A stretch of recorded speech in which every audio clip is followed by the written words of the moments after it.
இறந்து போனதாக கருதப்பட்ட கன்று பிழைத்த சம்பவம். இந்த சம்பவம் காஞ்சி மடத்தில் நடந்த நிகழ்ச்சி. மகா பெரியவர் காலையில் எழுந்தவுடன் பசுவை தரிசிப்பது வழக்கம்.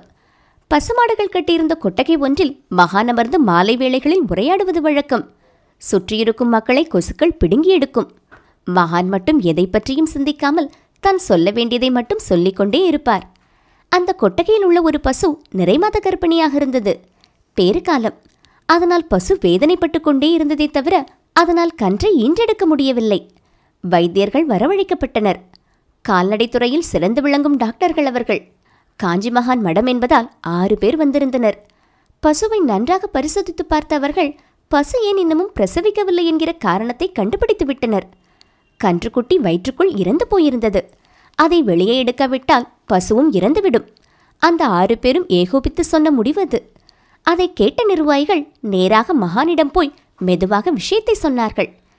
தன் இருக்கையை விட்டு எழுந்த அவர் நேராக பசு இருந்த கொட்டைக்கு வந்தார். பசுவின் எதிரே அமர்ந்தார். அவரது பார்வை வேறு பக்கம் திரும்பவே இல்லை. கன்று வயிற்றுக்குள் இறந்து போயிற்று என்று ஏகோபித்த முடிவாக சொன்ன டாக்டர்கள் ஒரு பக்கமாக நின்று மகானையும் பசுவையும் மாறி மாறி பார்த்து கொண்டே இருந்தார்கள். இப்படியும் அப்படியுமாக நிலை கொள்ளாமல் தடுமாறிக் கொண்டிருந்த பசு ஓரிடத்தில் நின்றது. சற்று நேரத்தில் அதன் வயிற்றிலிருந்த கன்றுக்குட்டி வெளியே வந்தது. துள்ளியபடி நின்றது. இறந்து போனதென்று டாக்டர்கள் சொன்ன அதே கன்றுதான் உயிரோடு வெளியே வந்தது. 6 டாக்டர்களுக்கும் இது விந்தையான நிகழ்ச்சிதான். அவர்களும் அப்போதுதான் மகானின் அருட்பார்வை எப்படிப்பட்டது என்கிற பேருண்மையை தெரிந்து கொண்டனர். பசுமாட்டை நன்றாக தடவி கொடுத்த பின்பு மகான் உள்ளே போனார்.